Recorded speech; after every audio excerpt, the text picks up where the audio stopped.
Brian Baldinger teaches. He's a teacher. Being his student is fantastic. Thank you for joining us once again, Brian. How you doing, pal? Hey, Damon. Good to hear you, man. Good to hear your voice. Larry, good to join you guys. All's good here, mine. I'm heading to Tampa first thing in the morning for the Battle of the Bays. Maybe Aaron Rodgers and Tom Brady, who knows, maybe the last time on the field together. That is a sexy quarterbacking matchup. There is no doubt about it. Two first-ballot Hall of Famers are going to be going at it, and we'll talk about that. I could tell that you got to a hotel room. Normally we chase you down in an airport, concourse or something like that. Crystal clear. He's got his Comrex box plugged in. It is great to have Brian Baldinger with us here today. Obviously, we got ourselves a situation that is much different than the situation we thought we'd be walking into when we were handed our preseason schedules. Russell Wilson finally getting out of the NFC West meant the 49ers didn't need to worry about that guy anymore. Oops. You're going to see him again in week 3. So that didn't quite go according to plan. And not according to plan is the best way to describe the 49ers quarterbacking situation.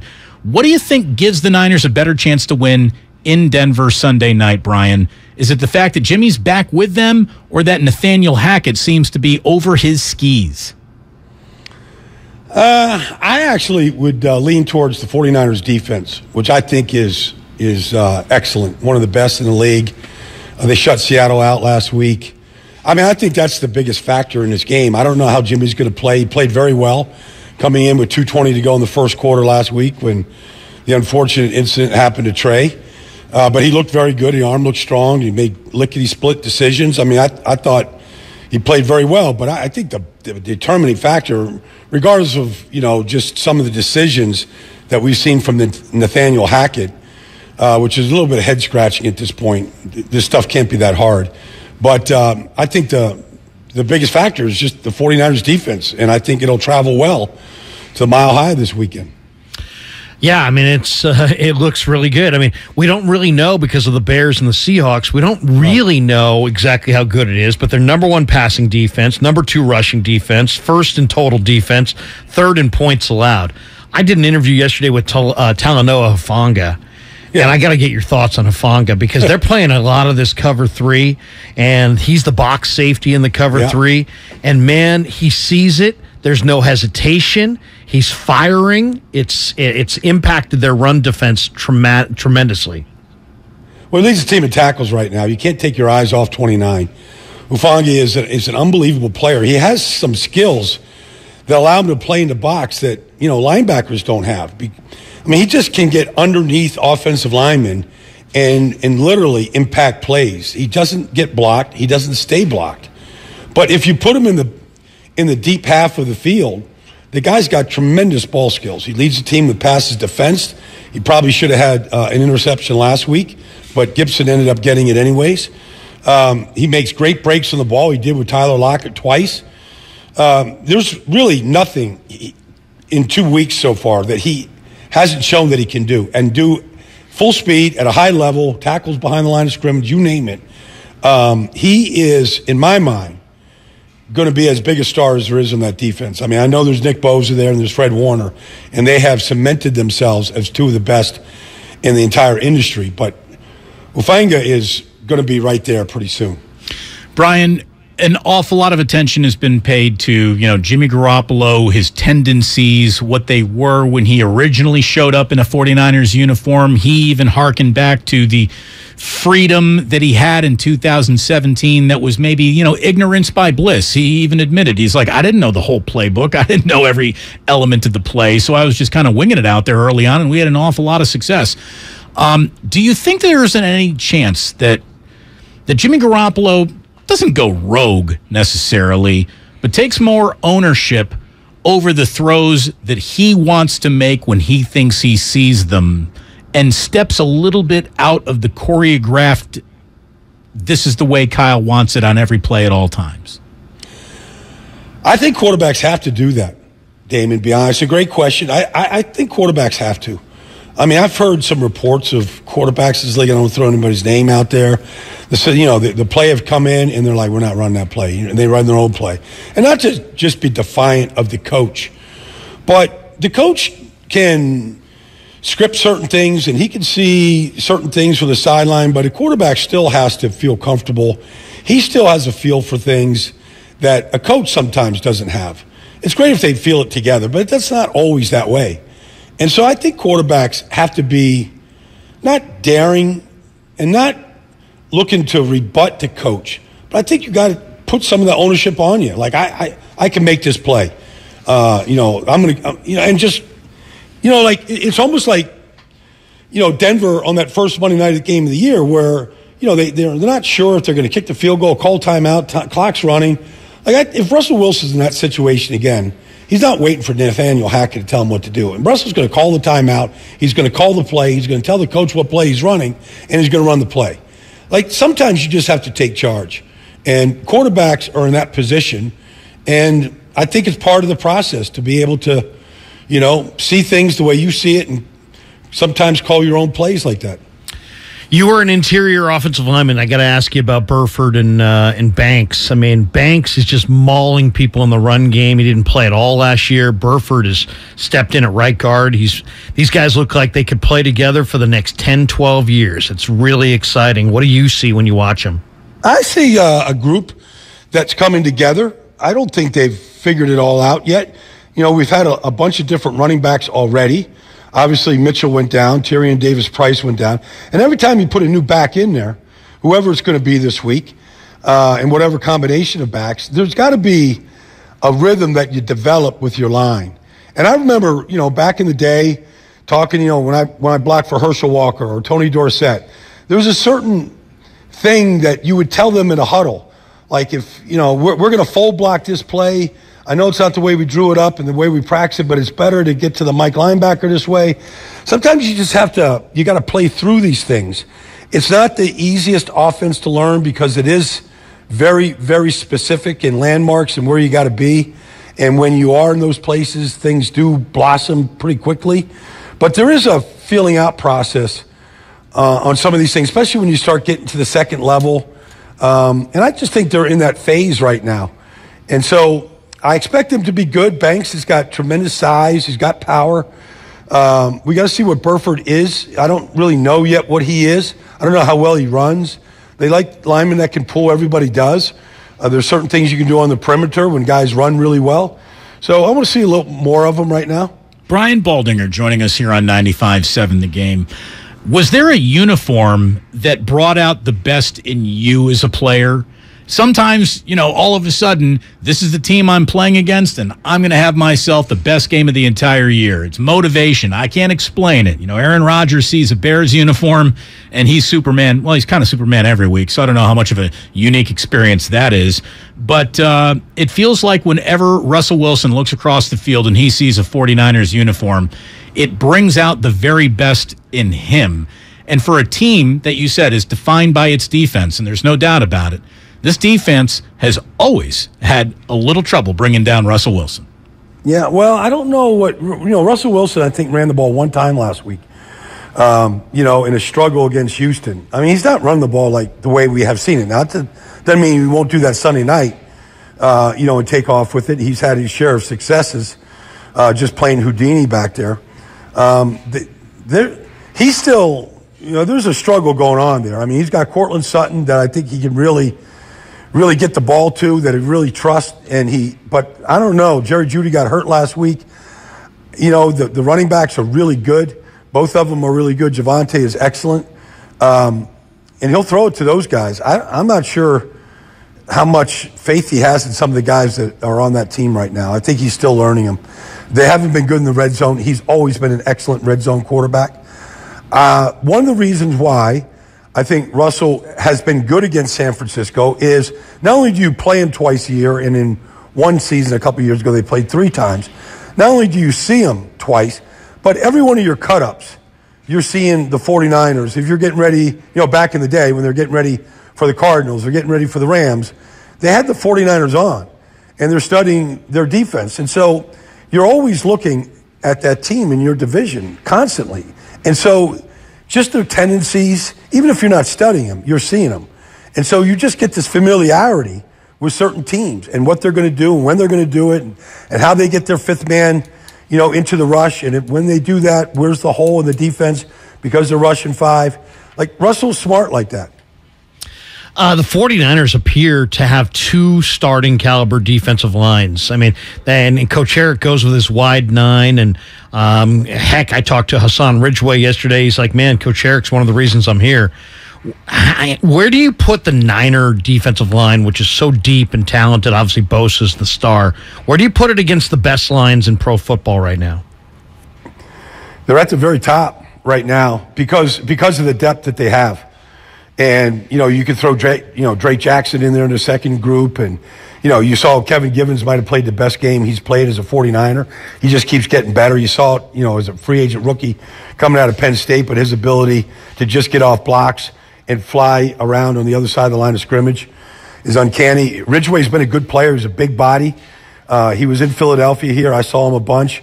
He's bounced around, but it seems like when these guys, Kerry Hyder, when they get around, this guy's a guru in San Francisco, and they cut good players, in training camp. They had 12 that could play, and they probably have 10 on the roster right now, and I don't know how many they'll dress.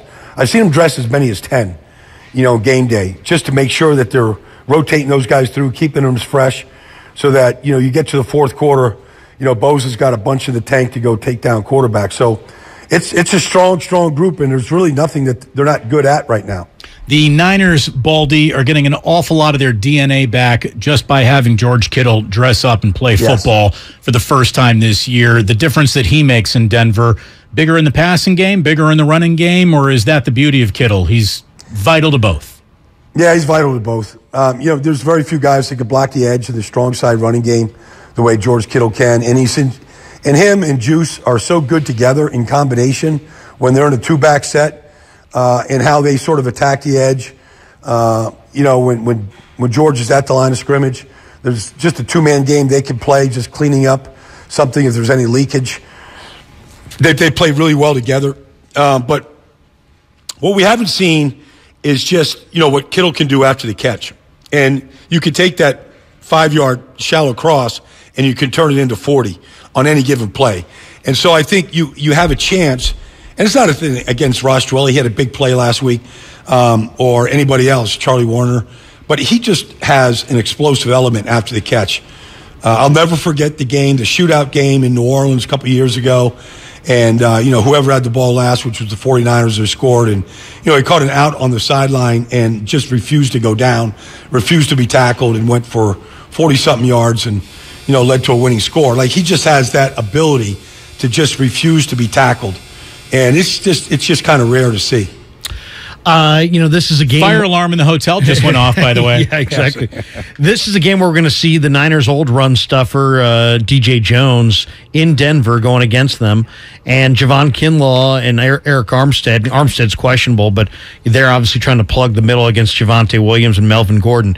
Give me your thoughts on DJ. Give me your thoughts on Kinlaw, because Kinlaw's an enormous talent. It just seems like if he can keep that pad level low, Baldy, that's kind of his key on every snap.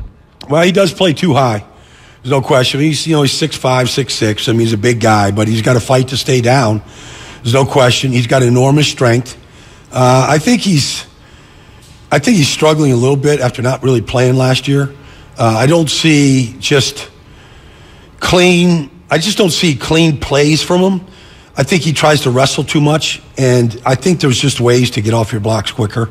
So I think there's some technique things that he's still working at, because I think you just can't just try to muscle these guys all day long. Dalton Reisner, these guys, Quentin Miners, he's going to see those guys this week. You just can't muscle those guys inside. You're going to spend too much time doing it. And so I think that's a factor. DJ is a great player. He just is a guy that has unique body type. He's short, but he's explosive. He plays with great leverage, and he just has an ability to get off blocks and turn his hips and chase everything down, whether it's a screen pass or whether it's coming in backdoor to take down a running back. He's just got elite movement, and that's what you see when you watch him. Brian Baldinger, again, in a hotel in Tampa where he's getting ready for Packers and Bucks this weekend. And I don't even necessarily want to get into the skin and bones of the game, but your relationships with both Aaron Rodgers and Tom Brady, how much have you been able to cultivate a relationship with either one of these guys? Because I know you prowl the field pregame. You talk to everybody in this league. Who do you have an easier time having a chit-chat with, whether it be football or bigger things? Well, I can talk to both, but really, both of them now really don't even come out of the locker room until the team comes out. They don't come out and do the pregame warm-up that a lot of quarterbacks do. I haven't seen Tom Brady out for a long time. I haven't seen Aaron Rodgers in years come out before the game.